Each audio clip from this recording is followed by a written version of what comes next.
'Cause I just wanna go to the deep end. I just wanna go. Technologies में आपका स्वागत है। आइए दोस्तों, nothing phone 2A OnePlus Nord CE4 most popular smartphones, अब इनका हम यहाँ पर पूरा डिटेल कंपैरिजन करेंगे एज ऑलवेज एकदम टेक्नोलॉजी स्टाइल में। अब दोनों की प्राइसेस बहुत क्लोज है और दोनों ही स्मार्टफोन बहुत ही कॉम्पिटिटिव है। आज यहाँ पर अगर आपकी डाउट्स है कि नथिंग फोन 2A लेना चाहिए या OnePlus Nord CE4 लेना चाहिए, वो इस वीडियो में सब कुछ क्लियर करने वाला हूँ। ऐसे वीडियोस के लिए दोस्तों चैनल को सब्सक्राइब करिए, आपको ऐसे नोटिफिकेशंस मिलते रहेंगे और कमेंट करके अपनी राय जरूर दीजिए, लाइक्स भी बहुत सारे करिएगा। सबसे पहले बात करेंगे सॉफ्टवेयर की। नथिंग फोन 2A को उठाते हैं और यहाँ पर बहुत सारे अपडेट्स आए हैं और लेटेस्ट जो अपडेट जब हम शूट कर रहे हैं वो था नथिंग OS 2.5.4A और यहाँ पर बहुत सारे जो अपडेट्स आए थे उन्होंने काफ़ी सारे बग्स और बहुत सारी चीज़ें ऐड किया है और फिक्सेस किया है, जिसको हमने ऑलरेडी हमारे फुल रिव्यू में बता दिया है। अब यहाँ पर एड्स, ब्लोटवेयर्स आपको इस फोन में देखने को नहीं मिलते, कोई अननेसेसरी नोटिफिकेशंस नहीं आएगा, ग्लांस भी आपको नहीं मिलता है, तो सॉफ्टवेयर एक्सपीरियंस बहुत ज़्यादा आपको क्लीन मिलता है। और साथ ही साथ 3 साल के ईयरली ओएस अपडेट्स, 4 साल के सिक्योरिटी पैचेस, ये चीज़ आपको यहाँ पर बहुत अच्छी मिलती है क्योंकि ये फोन ऑलरेडी एंड्रॉइड 14 पर आपको मिलता है, तो 15, 16 और 17 तक आपको इसमें अपडेट्स मिलेंगे, जो कि अच्छी बात है। और बाकी कॉल रिकॉर्डिंग की बात करें तो इसमें गूगल डायलर है, लेकिन नथिंग के अंदर एक ऐसा फीचर है, आप कॉल रिकॉर्डिंग को ट्विक कर सकते हैं बिना बीप साउंड के, क्योंकि गूगल अगर आप डायलर से कॉल रिकॉर्डिंग करते हैं तो आपको बीप साउंड सामने वाले को जाता है। तो यहाँ पर आपको सिर्फ जब आप कॉल करते हैं तो आपको होम बटन दबाकर या उसको स्वाइप अप करके बाहर आ जाना है और उसके बाद इनका वॉइस रिकॉर्डर ऑन करना है। तो इस वॉइस रिकॉर्डर से आप अपने कॉल रिकॉर्डिंग कर सकते हैं, जी हाँ, और डायरेक्टली जैसे कि नॉर्मल कॉल रिकॉर्डिंग होती है वो पूरा की पूरा कॉल रिकॉर्ड करता है और आप बैठ के उसको सुन सकते हैं आराम से बिना बीप के। तो ये एक बहुत ही कमाल का फीचर है, जो ट्विक है, जो आप नथिंग फोन में कर सकते हैं अगर कॉल रिकॉर्डिंग की यहाँ पर बात करते हैं।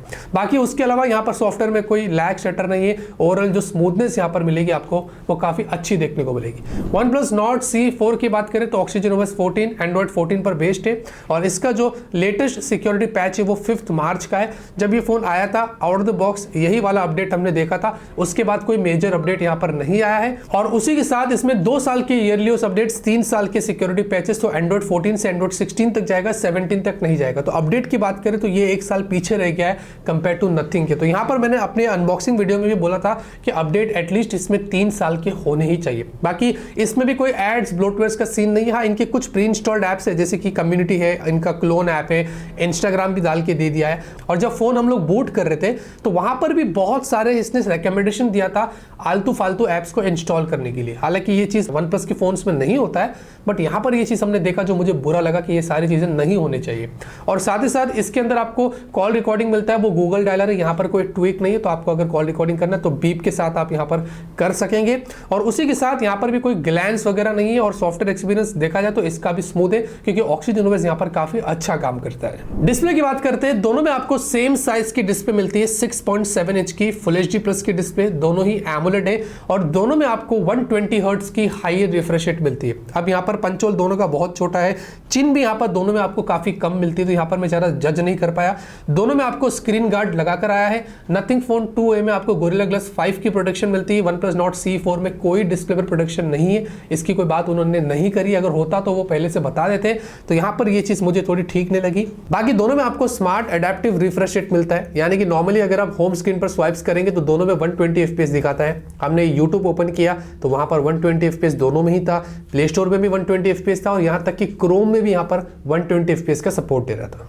पीक ब्राइटनेस की बात करें तो नथिंग फोन 2A जो है वो 1300 निट्स की पीक ब्राइटनेस है, तो OnePlus Nord CE4 1100 निट्स की पीक ब्राइटनेस है। अब इंडोर के अंदर हमने जब चेक किया, दोनों के व्यू एंगल्स देखे तो दोनों की जो ब्राइटनेस थी, जो क्वालिटी थी वो बहुत अच्छी थी। आप कितना भी स्टीप यहाँ पर देख लो, दोनों के डिस्प्ले बहुत अच्छी क्वालिटी का है। लेकिन अगर दोनों को कंपेयर करते तो slightly nothing phone 2A brightness के मामले में आगे था, लेकिन आउटडोर विजिबिलिटी बहुत कमाल की और यहाँ पर हम जज नहीं कर पाए कि किसका डिस्प्ले ब्राइटनेस ज्यादा अच्छा है। दोनों हमें इक्वल ही लगे और दोनों के डिस्प्ले आउटडोर में भी क्वाइट विजिबल थे और दोनों ही 10 बिट वाले डिस्प्ले। तो हमने जब वीडियो यहां पर प्लेबैक किया तो बहुत ही अच्छी क्वालिटी के, शार्प क्वालिटी के वीडियोस थे और कलर सैचुरेशन दोनों में काफी कंट्रोल थे क्योंकि 10 बिट की डिस्प्ले तो वो बहुत अच्छे से यहां पर काम करेगी। बाकी नथिंग फोन 2A में आपको नेटफ्लिक्स के ऊपर HD स्पेशल ऑडियो का सपोर्ट है, प्राइम के अंदर फुल HD का सपोर्ट है और YouTube 2160p 60 FPS HDR का सपोर्ट है। जहां पर OnePlus Nord CE4 में आपको नेटफ्लिक्स में HDR का सपोर्ट मिलता है, तो ये ज्यादा हाई सपोर्ट लाया है, प्राइम वीडियो, फुल एचडी और यूट्यूब आपको 2160p 60 fps HDR का सपोर्ट मिल जाता है। परफॉर्मेंस की बात करते हैं, दोनों में यहाँ पर अलग अलग चिपसेट है, काफी डिफरेंस है। Nothing phone 2a MediaTek Dimensity 7200 pro पर आपको मिलती है, 4nm पर है। जहाँ पर OnePlus Nord C4 में लेटेस्ट स्नैपड्रैगन 7 Gen 3 वाली चिपसेट मिलती है, ये भी आपको 4nm पर मिलती है। दोनों के एंटूटू स्कोर्स में डिफरेंस था, नथिंग फोन 2a लगभग 7 लाख के आसपास था, OnePlus Nord C4 8.5 लाख के आसपास था। अब यहाँ पर हमने जब हमारी अनबॉक्सिंग किया था तो OnePlus वाला जो था वो 7 लाख स्कोर दिखा रहा था। रीजन ये था कि हमने उसके अंदर परफॉर्मेंस मोड को ऑन नहीं किया था, बाद में हमने परफॉर्मेंस मोड को ऑन किया तो हमें 8.5 लाख का स्कोर दिखाई दिया, जो एक्चुअली स्नैपड्रैगन 7 Gen 3 का स्कोर होना चाहिए। उसी के साथ दोनों का जब हमने CPU टोटल किया तो ज्यादा डिफरेंस नहीं था, नथिंग में 80% आया तो OnePlus के अंदर 82% आया, और दोनों ही 40 और 41 डिग्री सेल्सियस हीट हुए थे, तो यहाँ पर थर्मल्स भी दोनों के काफी अच्छे निकल कर आए थे। हमने एक रेंडर टेस्ट किया दोनों के अंदर, 4 मिनट की वीडियो थी, 1.75 GB की फाइल थी, ज्यादा लॉन्ग और बड़ी फाइल नहीं थी, एकदम बेसिक रेंडर टेस्ट किया था, और दोनों में ज्यादा डिफरेंस नहीं था। नथिंग वाला 2 मिनट 48 सेकंड्स तो OnePlus वाला 2 मिनट 38 सेकंड्स, और दोनों के अंदर जो मैक्स हीट था वो 36 और 35 डिग्री सेल्सियस ही था। बाकी उसी के साथ दोनों के अंदर रैम स्टोरेज सपोर्ट की बात करें तो LPDDR4X UFS 2.2 आपको नथिंग में मिलता है, तो LPDDR4X और UFS 3.1 आपको OnePlus Nord C4 में मिलता है। हमने जब एंटूटू स्कोर्स चेक किए UFS के तो बहुत डिफरेंस था, 46,000 के आसपास नथिंग का आया था UFS स्टोरेज का, और OnePlus का जो आया था वो 70,000 के आसपास आया था। तो ये आप देख सकते हैं कि दोनों के अंदर काफी डिफरेंस है अगर UFS स्टोरेज की बात करते हैं। लेकिन हमने उसके बाद एक रियल टाइम स्पीड टेस्ट भी किया देखने के लिए कि कौन ज्यादा फास्ट परफॉर्म करता है, तो दोनों में अगर आप देखोगे तो स्पीड टेस्ट काफी अच्छा था। दोनों के अंदर एप्स प्रॉपर एक साथ ओपन हो रहे थे और कोई लैग स्टेटर हमने दोनों में नोटिस नहीं किया, और उसके बाद हमने ये सब करने के बाद 5 मिनट तक ऐसे ही छोड़ दिया। फिर हमने सोचा कि देखते 5 मिनट के बाद आकर कि सारे ऐप्स मेमोरी में रहते या नहीं रहते। हमने वो भी चेक करके देखा और सारे के सारे ऐप्स जो थे वो मेमोरी में रहते हैं दोनों ही फोन्स के अंदर। तो दोनों का जो रैम मैनेजमेंट है वो यहाँ पर काफी अच्छा निकल कर आया है, मेमोरीज में ऐप रहते हैं, वहां पर हमें कंप्लेंट बिल्कुल भी नहीं थी अगर स्पीड की यहाँ पर और ऐप ओपन क्लोज मल्टीटास्किंग की दोनों की बात करते हैं। बाकी उसी के साथ BGMI खेलो आप यहाँ पर अल्ट्रा पर खेलो, एक में एक्सट्रीम है एक में अल्ट्रा है, दोनों हाई ग्राफिक्स पर सेट करके खेल सकते हैं। कॉल ऑफ ड्यूटी भी आप वेरी हाई और मैक्स पे सेट करके खेल सकते हो, तो गेम प्ले यहाँ पर दोनों में काफी स्मूथ होने वाली है। और बाकी जेंशिन इंपैक्ट भी हमने आधा घंटा लगभग टेस्ट किया और दोनों में हमें 60 FPS यहाँ पर दिखाई दिया, और दोनों में मैक्स 39 डिग्री सेल्सियस हीट हुआ था। तो इससे ये पता चलता है कि दोनों ही फोन्स अगर जेंशिन इंपैक्ट जैसे गेम्स भी आप डाल दो तो वहां पर कोई भी प्रॉब्लम नहीं है। लेकिन अगर फाइनल मैं कंक्लूजन दूं परफॉर्मेंस की बात करूं तो डेफिनेटली स्नैपड्रैगन 7 Gen 3 जो है वो बेटर है compare to MediaTek Dimensity 7200 pro जो आपको नथिंग फोन 2a में मिलता है। बैटरी और चार्जिंग की बात करते हैं तो दोनों के अंदर आपको बहुत ही अच्छी कैपेसिटी की बैटरी मिलती है। नथिंग फोन 2a 5000 mAh की बैटरी है, OnePlus Nord C4 5500 mAh की बैटरी है। यहाँ पर नथिंग फोन 2a में 45 वाट की मैक्स चार्जिंग का सपोर्ट है, लेकिन चार्जर बॉक्स में नहीं है, तो ये इसका डाउन पॉइंट है। बाकी OnePlus Nord C4 में 100 वाट चार्जिंग का सपोर्ट है, चार्जर बॉक्स में दिया है, तो ये एक बहुत अच्छी चीज आपको यहाँ पर मिलती है, मतलब बोनस है। और अगर नथिंग फोन 2a की फुल चार्ज की बात करते हैं 0 to 100% 45 वाट चार्जर से, तो लगभग 1 घंटा 10 मिनट के आसपास लगता है इसको फुल चार्ज होने में। OnePlus Nord C4 लगभग आधे घंटे के अंदर चार्ज कर देगा, मतलब 100 वाट का चार्जर 5500 में बैटरी को सिर्फ आधे घंटे में चार्ज कर देता है, जो कि बहुत बढ़िया स्पीड आपको यहाँ पर मिलती है। बाकी दोनों का हमने एक डिटेल बैटरी ड्रेन टेस्ट किया था और बैटरी में थोड़ा सरप्राइजिंग रिजल्ट्स निकल कर आए थे। हमने रात के 1:45 बजे दोनों को 100% चार्ज किया और 4K वीडियो प्लेबैक यहाँ पर कर दिया था, और उसके अंदर लगभग हमने बहुत समय तक 6.5 घंटे तक वीडियो प्लेबैक किया। और उसके बाद अगर आप देखोगे तो नथिंग फोन 2a जो था वो सिर्फ 44% ड्रॉप हुआ और OnePlus Nord C4 जो है वो 45% ड्रॉप हुआ। तो यहाँ पर अगर आप देखोगे तो ज्यादा मेजर डिफरेंस नहीं था अगर बैटरी ड्रेन की यहाँ पर बात करते हैं। कहीं ना कहीं इससे लगता है कि नथिंग वालों ने अपने OS को ऐसा ऑप्टिमाइज किया कि बैटरी बैकअप आपको यहाँ पर उस मामले में अच्छा मिले। हमने स्टैंड बाय भी किया तो स्टैंड बाय भी देकर आप देखोगे तो सिर्फ 5 to 3% ड्रॉप हुआ है दोनों के अंदर, यहाँ पर उसमें भी कोई मेजर डिफरेंस नहीं था।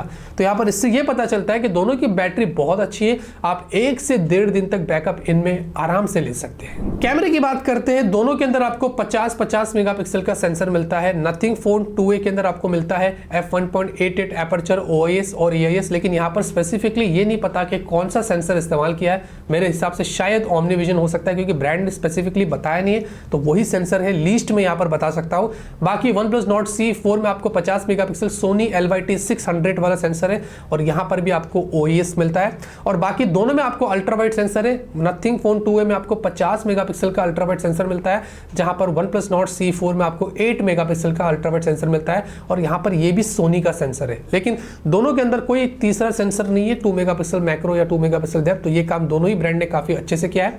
दोनों में ही आपको मैक्स 4K 30 FPS पे वीडियो शूट करने मिलता है, जो कि एक अच्छी बात है। दोनों की सेल्फी की बात करें तो नथिंग फोन 2A आपको 32 मेगापिक्सल सेल्फी देता है और मैक्स फुल HD 60 FPS का सपोर्ट मिलता है, जहां पर OnePlus Nord C4 में 16 मेगापिक्सल की सेल्फी और यहां पर फुल HD 30 FPS का आपको मैक्स वीडियो का सपोर्ट मिलता है। अब दोनों में आपको स्लो मोशन मिलता है, एक में 120 FPS एक में 240 FPS है। तो आप देख सकते हैं नथिंग वाला जो है वो थोड़ा सा ग्लिच कर रहा था जब हमने स्लो मोशन लिया। आई डोंट नो व्हाई ऐसा क्यों हुआ, क्योंकि कभी कभी इसमें बग्स कैमरे में आ ही जाते हैं जो आप यहाँ पर स्लो मोशन में देख सकते हैं। बट क्वालिटी की बात करें तो नथिंग फोन 2A जो है वो स्लो मोशन क्वालिटी यहाँ पर अच्छी निकल कर लेके आया था। पोर्ट्रेट की बात करें तो दोनों में आपको पोर्ट्रेट मिलता है, लेकिन नथिंग में 1x और 2x वाला ऑप्शन है। इसके भी आप शॉट्स यहाँ पर देख सकते हैं, जबकि यहाँ पर OnePlus के अंदर कोई 1x और 2x का पोर्ट्रेट के शॉट्स हमने नहीं देखा, जो कि काफी सरप्राइजिंग था। तो जनरली इस प्राइस रेंज पर होता है। वीडियो जूम की बात करें तो दोनों के अंदर आपको 10x वीडियो जूम मिलता है, तो इस तरीके से क्वालिटी निकल कर आती है। और फोटो जूम की बात करें तो नथिंग वाले में आपको 10x मिलता है, OnePlus में 20x मिलता है। तो थोड़े ज्यादा जूम फोटोज लेना है तो आप OnePlus में निकाल सकते हैं। और दोनों की क्वालिटी अगर आप देखते हैं जूम फोटोज की, वो अच्छी निकल कर आई है। अब दोनों के रियर कैमरे सैंपल्स में आपको दिखा रहा हूं, बहुत ही अच्छे फोटोज निकल कर आते हैं। दोनों के डे सैंपल्स आपके सामने हैं। लेकिन यहां पर एक चीज हमने नोटिस किया कि नथिंग वाला जो था वो कुछ ज्यादा ही वाइब्रेंट कर देता है, बहुत ही ओवर सैचुरेटेड लगता है। जो एक्चुअल कलर होता है वो उसको और कलरफुल कर देता है। तो ऐसा देखने में लगेगा कि बहुत अच्छा है, अगर आप सेपरेट देखेंगे तो आपको बहुत अच्छा लगेगा। लेकिन जब OnePlus से कंपेयर मैंने किया तो यहां पर OnePlus के फोटोज थोड़े नेचुरल निकल कर आए थे और उसमें ज्यादा ओवर सैचुरेटेड का सीन नहीं था। रीजन यहाँ पर सोनी LYT जो 600 सेंसर ये कुछ इस तरीके से काम करता है। अगर आप सेपरेट देखेंगे दोनों में से तो आपको नथिंग वाला ज्यादा अच्छा लगेगा, आपको लगेगा अरे ये वाला फोटो अच्छा है कि इसमें बहुत कलर है। लेकिन दोनों को जब जोड़ देते तो नथिंग का अलावा OnePlus Nord C4 में ज्यादा अच्छे फोटोज आपको दिखाई देंगे, क्योंकि उसने कंट्रोल्ड किया है। और इसमें ह्यूमन पोर्ट्रेट शॉट्स भी अगर आप देखेंगे तो आपके सामने है कि नथिंग वाला कितना वार्म हो जाता है, जबकि OnePlus वाला उतना वार्म यहाँ पर नहीं होता है। Same goes for selfie. Selfie में भी अगर आप देखोगे तो नथिंग काफी वार्म सेल्फीज निकालता है, OnePlus वाला नेचुरल सेल्फीज निकालता है। अब दोनों में फर्क यहाँ पर ये है कि नथिंग वाला 32 मेगापिक्सल का तो थोड़े आपको शार्पनेस अच्छी देगा, लेकिन OnePlus वाला जो है वो बहुत ही अच्छा यहाँ पर कैप्चर किया। अगर आप उसके क्वालिटी देखते हैं, उसके डिटेल्स देखते हैं, अगर आप उसके एक्यूरेसी देखते हैं, वो बहुत अच्छी निकल कर आई है।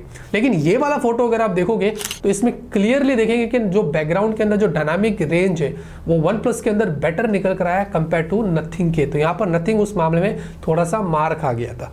बाकी अगर नाइट के फोटोज देखते हैं तो नाइट में भी यहाँ पर हमने डिफरेंस देखा है कि नथिंग वाला कुछ ज्यादा ही ब्राइट हो जाता है और साथ में ओवर सैचुरेटेड हो जाता है। OnePlus वाला जो वो इतना ब्राइट नहीं होता है। हालांकि OnePlus वाले में एक फ्लॉ ये है कि अगर आप थोड़े डार्क कंडीशन में चले गए तो वो डार्क फोटोज ले लेता है। जैसे कि ये वाला पोर्ट्रेट शॉट्स अगर आप देखेंगे कि OnePlus वाले में कितना डार्क है और नथिंग वाले में कितना ब्राइट है, तो नथिंग वाला इस मामले में हेल्प कर देगा आपकी। आप कितने भी डार्क कंडीशन में जाएंगे वो ब्राइट फोटोज लेकर देता है, लेकिन OnePlus वाला यहाँ पर उस मामले में मार खा जाता है। लेकिन अगर क्वालिटी की बात करते हैं, एक्यूरेसी की बात करते हैं, नेचुरलिटी की बात करें तो वो OnePlus वाले में आपको बेहतर फोटोज देखने को मिलते हैं, जो नाइट में हमने नोटिस किया। हालांकि दोनों के नाइट के अंदर फ्लैर्स दिखाई देते हैं, तो वहां पर हमने ये चीज दोनों के अंदर नोटिस की। लेकिन नाइट फोटोज में एक चीज आपको और बतानी थी जो बहुत इंटरेस्टिंग है। यहाँ पर हमने एक नॉर्मल फोटो लिया और इसमें हमने जूम किया। अब यहाँ पर आप बड़े वाले बैनर पे नहीं, छोटे वाले बैनर पे फोकस करिए जिसमें लिखा है वी केयर शॉपिंग। यहाँ पर क्लियरली अगर आप देखोगे तो OnePlus वालों ने बहुत अच्छी शार्पनेस दी, जहाँ पर नथिंग में इतनी ज्यादा खास शार्पनेस नहीं है। अगर आप नीचे देखोगे तो OnePlus में फोन नंबर भी दिखाई दे रहे हैं, जबकि नथिंग में आप फोन नंबर क्लियरली नहीं दिखाई दे रहे। तो इससे ये पता चलता है कि नाइट फोटोज अगर आप लेते हो ना तो उसमें आप नॉर्मल फोटो लेके जब आप जूम करते हैं तो शार्पनेस की अगर बात करें तो OnePlus बेटर निकल कर आया कंपेयर टू नथिंग है। और एक चीज बता देता है, ये वी केयर शॉपिंग वाले ने मेरे को पैसा नहीं दिया कि मैं इनका फोन नंबर बताएगा, नॉट स्पॉन्सर्ड। गजब बेइज्जती है। और दोनों की सेल्फी देखते तो मुझे OnePlus की सेल्फी यहाँ पर थोड़ी ज़्यादा बेहतर लगी, क्योंकि ये नेचुरल सेल्फीज देता है, जहाँ पर OnePlus वाला जो है वो अगर आप देखेंगे तो काफ़ी ज़्यादा वार्म हो जाता है। तो ये डिफरेंस मैंने दोनों में नोटिस किया था। अब रही बात वीडियो की, तो आपको डे और नाइट दोनों को दिखाता हूँ। सबसे पहले डे वीडियोज़ देखते हैं तो बहुत ही अच्छी क्वालिटी के वीडियो दोनों में निकल कर आए हैं। डायनामिक रेंज दोनों का अच्छा है। मुझे यहाँ पर थोड़ा सा शार्पनेस जो है वो नथिंग का बेटर लगा था कंपेयर टू OnePlus के, लेकिन ओवरऑल वीडियो क्वालिटी में मैं यहाँ पर ज़्यादा जज नहीं कर पाया अगर रियर डे की वीडियो की बात करें। और सेल्फी वीडियो देखते हैं तो यहाँ पर नथिंग से ज़्यादा अच्छा मुझे वन प्लस देखने को मिला है। अगर क्वालिटी की बात करते हैं, डायनामिक रेंज की बात करते हैं और नेचुरलिटी की बात करें तो सेल्फी वीडियो जो है वो वन प्लस का मुझे यहाँ पर थोड़ा बेटर निकल कर रहा है। लेकिन नाइट वीडियो देखते हैं तो यहाँ पर थोड़ा सा गेम चेंज हो गया। नथिंग वाला थोड़े बेटर वीडियोस दे रहा था, गोस्टिंग थोड़ी कम थी। वन प्लस वाले में गोस्टिंग आप देखेंगे थोड़ी ज़्यादा निकल कर आई थी। तो ये डिफरेंस मैंने यहाँ पर नाइट वीडियो में रियर के दोनों के देखा। लेकिन सेल्फी वीडियो में भी वापस से गेम चेंज हो गया, नथिंग से बेहतर वन प्लस निकल कर आया था। अगर वीडियो क्वालिटी की बात करें, नथिंग का वीडियो क्वालिटी नाइट में इतना खास नहीं था जो आप यहाँ पर देख सकते हैं। अगर कैमरे की कंक्लूजन की यहाँ पर मैं क्लियर बात करूं तो वन प्लस वाला बेटर फोटोज लेता है compare to nothing phone 2A के। नेटवर्क कॉल क्वालिटी की बात करें तो दोनों में आपको 5G वोल्टी वगैरह का सपोर्ट मिल जाता है। तो वहां पर हमने जब सिम कार्ड लगाकर चेक किया तो कोई प्रॉब्लम नहीं था, कॉल क्वालिटी इसमें कोई इश्यूज नहीं थे। तो यहाँ पर मैं इस मामले में दोनों को विनर घोषित करता हूँ। और उसी के साथ दोनों के अंदर ब्लूटूथ में फर्क है, नथिंग वाले में आपको 5.3 मिलता है, वन प्लस में 5.4 है। वाईफाई 6 दोनों का है, जबकि हमने हमारे अनबॉक्सिंग में वाईफाई 5 बताया था क्योंकि तब तक उनकी शीट में ही 5 लिखा था। लेकिन ऑफिशियल वेबसाइट में वन प्लस की वाईफाई 6 अभी मेंशन्ड है। तो मैं यही बताऊंगा कि दोनों के अंदर आपको वाईफाई 6 मिलता है। नथिंग वाले में आपको 4x4 मीमो मिलता है वाईफाई में, तो जहां पर वन प्लस के अंदर आपको 2x2 मीमो मिलता है, यानी कि मल्टीपल इनपुट मल्टीपल आउटपुट। तो कवरेज के ऊपर डिपेंड करता है, बट ऐसा तो मैंने दोनों में वाईफाई की कवरेज में कोई डिफरेंस नहीं देखा। दोनों का नेटवर्क वाईफाई का बहुत ही स्ट्रॉन्ग निकल कर आया है। बाकी उसी के साथ नथिंग के अंदर आपको NFC मिलता है, तो वन प्लस में आपको NFC नहीं मिलता है। तो ये एक डाउन पॉइंट है वन प्लस का। दोनों में आपको वाइड 1 L1 है, दोनों में कैमरा 2 API है और दोनों में आपको सारे सेंसर्स का यहाँ पर सपोर्ट मिलता है। डिजाइन और बिल्ड की बात करें तो दोनों के अंदर ज्यादा फर्क नहीं है। नथिंग फोन 2A 8.55 mm की थिकनेस 190 ग्राम्स का है, तो one plus not C4 8.4 mm की थिकनेस 186 ग्राम्स का है। दोनों ही हाथ में होल्ड करने पर, यूज करने पर बिल्कुल भी अनकंफर्टेबल भी नहीं होते, बिल्कुल भी हाथ में बल्कि नहीं लगते हैं और दोनों ही यहाँ पर इतने ज्यादा स्लिपरी नहीं है। तो हाथों में आप इसको यूज करो, कोई प्रॉब्लम नहीं है। बाकी दोनों के अंदर बैक जो है वो पॉलीकार्बोनेट है और फ्रेम्स पॉलीकार्बोनेट है, लेकिन नथिंग वाला थोड़ा मैट टेक्सचर दिया है फ्रेम्स पर, वन प्लस ऐसा नहीं है। और नथिंग में हमें डेफिनेटली ट्रांसपेरेंट और ग्लिफ इंटरफेस वगैरह मिलता है और वन प्लस में एकदम प्लेन आपको डिजाइन, लेकिन थोड़ा सा ऐसा टेक्सचर दिया है अलग से। तो डिपेंड करता है, ये आपकी चॉइस है कंप्लीटली कि आपको कौन सा डिजाइन यहाँ पर पसंद आता है, वो आप मुझे कमेंट में जरूर बताना। बाकी दोनों में अंडर डिस्प्ले फिंगरप्रिंट स्कैनर है, फिंगरप्रिंट स्कैनर बहुत फास्ट है, रिस्पॉन्सिव है और दोनों के अंदर हैप्टिक्स अच्छा है। वन प्लस में अलग से आपको एक्स एक्सिस लीनियर मोटर दिया है, तो यहाँ पर वॉल्यूम बटन पर भी आपको अलग से हैप्टिक मिलेगा, जो हैप्टिक यहाँ पर नहीं है। अलग अलग जगहों पर हैप्टिक्स की बात करें तो वन प्लस उस मामले में बेटर निकल कर आया है।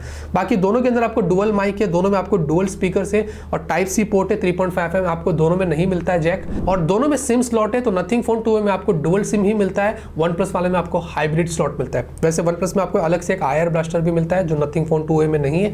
बाकी डिजाइन और बिल्ड की बात करें तो दोनों अपनी अपनी जगह पर ठीक है। अब फाइनली बात करते हैं हमारे कंक्लूजन की, जो बहुत ही इंपॉर्टेंट पार्ट है और मेरे लिए बहुत डिफिकल्ट पार्ट है। बता दूंगा कि कौन सा फोन अच्छा है और कौन सा फोन लेना चाहिए, कौन सा नहीं लेना चाहिए। दोनों के मुकाबले पहले दोनों की प्राइस की बात करें तो नथिंग फोन 2A 8128 24,000 का है और वन प्लस नॉट C4 8128 25,000 का है। ज्यादा फर्क नहीं है, दोनों के बेस वेरिएंट में सिर्फ 1,000 का फर्क है। दोनों के अंदर हायर वेरिएंट्स भी आपको मिल जाते हैं, लेकिन नथिंग वाले में आपको अलग से 12GB भी मिलता है जो वन प्लस वाले में नहीं मिलता है। अब दोनों में से कौन सा फोन लेना चाहिए, तो मेरे हिसाब से definitely one plus not C4 आपको थोड़ा बेहतर मिलता है। इसकी परफॉर्मेंस चिपसेट जो है वो बहुत अच्छी है, Snapdragon 7 Gen 3। However Dimensity 7200 Pro में जो हमने रियल टाइम टेस्ट किया था वो भी ऑलमोस्ट क्लोज था, मार्जिनल डिफरेंस था, ज्यादा डिफरेंस नहीं था, लेकिन स्टिल दोनों के डिफरेंस में अगर मैं ऑनेस्टली चूज करूं तो मैं परफॉर्मेंस के मामले में स्नैपड्रैगन 7 Gen 3 चूज करूंगा। और दोनों की कैमरे में भी हमने यहाँ पर डिफरेंस देखा कि वन प्लस वाले थोड़े अच्छे फोटोज लेता है कंपेयर टू नथिंग के। बाकी सॉफ्टवेयर एक्सपीरियंस इक्वल रहता है, सिर्फ थोड़ा बहुत यहाँ वहाँ का फर्क है। बैटरी में भी ज्यादा हमने डिफरेंस नहीं देखा। हाँ, चार्जर आपको बॉक्स में मिलता है तो एक अलग से एडवांटेज आपको यहाँ पर मिल जाता है। तो ऐसी काफी सारी चीजें जो वहां पर वन प्लस ऊपर निकल कर आता है। तो अगर आप मुझसे पूछते तो 1,000 रुपए ज्यादा डालकर डेफिनेटली मैं आपको one plus not C4 recommend कर सकता हूं। तो इतने ही दोस्तों इस वीडियो के अंदर। लाइक करिए, सपोर्ट करिए, सब्सक्राइब करके रखिए। ऐसे हमारे डिटेल कंपैरिजन वीडियोस आते रहेंगे ताकि आपके डाउट्स क्लियर हो जाए, और क्लियर हुए तो हमें सपोर्ट करिए। तब तक के लिए ऑलवेज कीप स्माइलिंग।